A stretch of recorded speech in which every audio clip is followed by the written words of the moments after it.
Hola estudiantes, dentro de los componentes del sistema locomotor en los animales, los huesos se van a constituir en instrumentos pasivos del movimiento. Sin embargo, además de permitir la locomoción, como sistemas de palancas, también van a influenciar diversas funciones en los animales, como la protección de órganos vitales y servir como una reserva de calcio necesario para muchos procesos metabólicos y fisiológicos en los animales. Los invito entonces a que hagamos un recorrido por los tipos de esqueletos en los animales y los diferentes tipos de huesos que conforman esos esqueletos.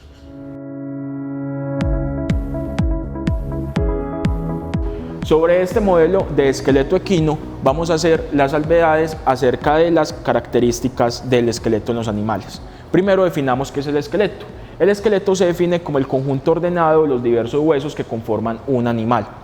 Ese conjunto ordenado está formado a su vez por estructuras de tejido conectivo que dan lugar a articulaciones. Hay articulaciones móviles y hay articulaciones inmóviles en los animales. Esta articulación, por ejemplo, que sería la articulación del codo del animal, la articulación húmero-radial, sería una articulación móvil. Pero, por ejemplo, observamos que en las articulaciones entre las diversas vértebras o las articulaciones entre los huesos del cráneo no hay un movimiento, no hay un desplazamiento de los segmentos óseos y por lo tanto se denominan articulaciones inmóviles o sin artrosis. El esqueleto de los animales les permite diversas funciones.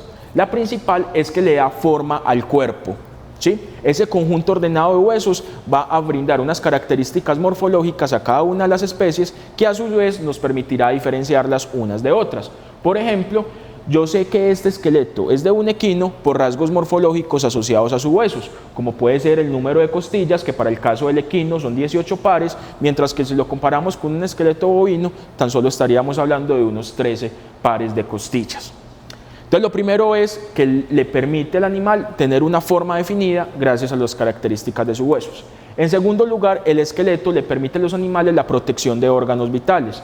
Por ejemplo, aquí tenemos la cavidad torácica en este animal, que está formada por las costillas, el esternón y las vértebras torácicas. Tenemos también en la cabeza del animal la cavidad craneal, donde se aloja el encéfalo. Esa cavidad craneal va a estar formada por los huesos del cráneo, donde tenemos al occipital, al frontal, al parietal, al temporal, al etmoides y al esfenoides.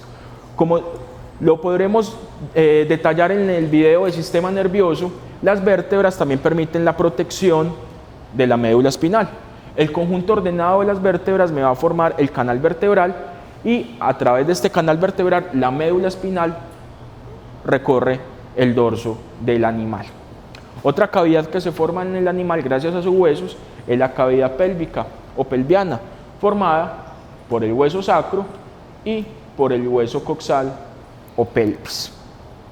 Los huesos también son un componente que le permite al animal almacenar sales de calcio y fósforo principalmente. Esa estructura rígida de los huesos se debe a los procesos de mineralización de la matriz ósea. Muy importante en la fisiología y sobre todo en la fisiología de las hembras destinadas a la producción, y es que cuando el animal requiere de un flujo importante de calcio para la leche o para la cáscara de los huevos en el caso de las aves, acude a sus huesos para extraer ese calcio y poderlo llevar hacia esos procesos. De igual manera, el calcio es un mineral muy importante en la mayoría de los procesos fisiológicos. La contracción muscular requiere calcio, la comunicación entre las neuronas requiere calcio y algunos procesos de comunicación celular guiados por hormonas requieren calcio también para esa secreción. Por lo tanto, el calcio almacenado en los huesos servirá como una reserva para esas diversas funciones. El esqueleto del animal lo podemos clasificar a su vez en tres esqueletos. Un esqueleto axial, que hace referencia al conjunto de huesos que se encuentran sobre la línea media del animal y que iniciaría entonces por los huesos del cráneo, los huesos de la cara, la mandíbula, las diferentes vértebras, donde tenemos las vértebras cervicales, las que conforman el cuello, las vértebras torácicas, las vértebras lumbares, las vértebras sacras y por último las vértebras caudales que forman la cola del animal. También hacen parte del esqueleto axial las costillas y el esternón. Tenemos el esqueleto apendicular. El esqueleto apendicular hace referencia a los miembros del animal, a sus extremidades. Por lo tanto, tendremos dos esqueletos apendiculares. Un esqueleto apendicular anterior que da lugar al miembro torácico y un esqueleto apendicular posterior que dará lugar entonces al miembro pélvico. En este tenemos al hueso coxal o pelvis, que a su vez está estructurado por 3 huesos, el ilion, el isquion y el pubis.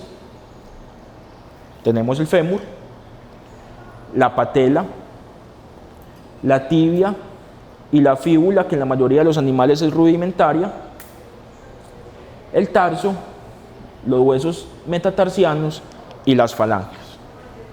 En el esqueleto apendicular anterior o miembro torácico estará formado por la escápula, el húmero, el radio y la ulna, los huesos del carpo, los huesos metacarpianos y las falanges. Dentro de la clasificación de los esqueletos tenemos que existen huesos que se encuentran presentes en órganos o vísceras de los animales. Aquí tenemos un exponente de este tipo de esqueleto y es el hueso del pene del perro. Es una estructura ósea que le permite al macho canino poder introducir su pene en la vagina de la hembra, dado que la erección en esta especie solamente se culminará cuando ya el pene está dentro de la vagina. Entonces esto permite direccionar el pene e introducirlo en la vagina de la hembra. Otro ejemplo de huesos viscerales o presentes en órganos serían los huesos que se forman en el corazón de algunos bovinos, del buey principalmente. Y básicamente entonces tendríamos que dentro de los esqueletos espláncnicos tenemos el hueso del pene del perro, ¿sí? Este que tengo en mis manos, y el hueso del corazón del buey. En el tejido óseo podemos identificar 2 componentes de manera macroscópica. Podemos identificar el hueso compacto, ¿sí? Y también podemos identificar el hueso esponjoso, que visualmente lo vemos justamente así, como una esponja, ¿sí? En el hueso esponjoso se están dando los procesos de osificación. Allí hay una alta actividad celular que permite la creación de matriz ósea que posteriormente será mineralizada. Y asimismo en las estructuras, en esos poros de ese hueso esponjoso, en esas estructuras que se llaman directamente formadas por trabéculas, van a haber también una alta actividad hematopoyética, es decir, formación de células sanguíneas. En este espacio que vemos aquí en la diáfisis de este hueso encontramos la cavidad medular. Esta cavidad medular consiste entonces en la presencia de la médula ósea. En la médula ósea, mediante unas células que se llaman células hematopoyéticas, a partir de una célula madre o hemocitoblasto, se van a dar entonces los procesos relacionados con la proliferación y división de células que posteriormente saldrán hacia la sangre, como glóbulos rojos, glóbulos blancos y trombocitos o plaquetas. Los huesos no son estructuras entonces muertas, si bien los vemos aquí como unas estructuras rígidas, en el animal in vivo tuvieron una alta actividad fisiológica, fueron muy importantes para la fisiología de los sistemas circulatorio y propiamente dicho para los sistemas musculoesqueléticos. Aquí se detalla la presencia de un agujero denominado agujero nutricio. A través de estos agujeros nutricios entran y salen vasos sanguíneos y nervios que contribuirán entonces a la fisiología del hueso. Los huesos largos son los de una mayor actividad estructural y funcional en los animales. Estructural porque son aquellos que principalmente soportan el peso del animal y están principalmente ubicados en las extremidades de este, permitiendo a su vez la locomoción. Y funcionalmente porque son los huesos que presentan una mayor actividad hematopoyética y son aquellos que constituyen una mayor reserva de minerales. Los huesos largos, como este que tenemos un fémur de un bovino y aquí tenemos un húmero, se caracterizan porque la longitud predomina sobre las demás dimensiones. Los huesos largos constan de una epífisis proximal, en este caso esta sería nuestra epífisis proximal, una epífisis distal y entre ambos segmentos tendremos una diáfisis. Generalmente los huesos largos también presentan unas estructuras articulares redondeadas que se denominan cabezas. Por ejemplo, esta correspondería con la cabeza del fémur y esta sería entonces respectivamente la cabeza del húmero. Continuando con la clasificación de los huesos, nos vamos a encontrar con los huesos planos. Aquí tenemos entonces una escápula de un bovino y tenemos una costilla también de un bovino. Como pueden apreciar en los huesos planos, la longitud puede predominar, pero el grosor de los huesos es escaso y por esta razón se denominan planos. Son huesos que también tienen una alta actividad hematopoyética. De hecho, en los animales, una vez nacen, la actividad hematopoyética se restringe principalmente a la médula ósea contenida en los huesos largos que acabamos de apreciar y en los huesos planos como estos. ¿Sí? Estos huesos planos principalmente se encuentran formando cavidades.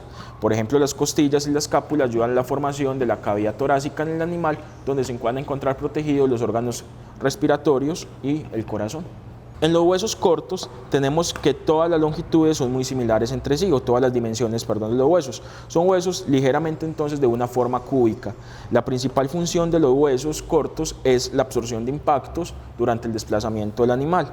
Aquí tenemos, por ejemplo, el hueso carpo, que está formado por dos filas de huesos cúbicos, una fila proximal o primera fila del carpo y una fila distal o segunda fila del carpo. Luego aparecen unos huesos que no tienen forma definida y debido a esto justamente se denominan huesos irregulares. Los mejores exponentes de este tipo de huesos son las vértebras. Aquí tenemos dos tipos de vértebras, tenemos una vértebra cervical, ¿sí? Y tenemos un hueso que es el hueso sacro, que a su vez está formado por la fusión de las vértebras sacras. En este caso tenemos un hueso sacro de un bovino. Como pueden apreciar, no hay una forma característica o definida en estos huesos y debido a esto, insisto, se le denominan huesos irregulares. En las articulaciones y principalmente en aquellas articulaciones de alta movilidad aparecen unos segmentos óseos que se denominan huesos sesamoideos y que van a permitir el mantenimiento de las estructuras óseas y articulares en su sitio. Por ejemplo, aquí tenemos el hueso sesamoideo, esto es una patela, más conocida para nosotros como rótula. En anatomía el nombre correcto es patela, y esta patela, este hueso se desliza sobre la tróclea del fémur, manteniendo la estructura de los ligamentos de la rodilla en su sitio y limitando entonces los movimientos de esta articulación. Entonces los huesos que se encuentran en articulaciones ampliamente móviles se denominan huesos sesamoideos, y aquí tenemos uno de los principales huesos sesamoideos en la arquitectura anatómica del animal, que serían la patela o rótula, como se conoce mucho en la anatomía humana. Los huesos del cráneo contienen unas estructuras huecas que se denominan senos. Debido a esto aparecen una clasificación para los huesos que se denominan huesos neumáticos. A través de esos senos se permite la humectación del aire inspirado por el animal, también se reduce la presión que puede generar sobre la cavidad craneana, y la presencia entonces de esos espacios huecos óseos se denominan senos. Aquí tenemos entonces los senos frontales.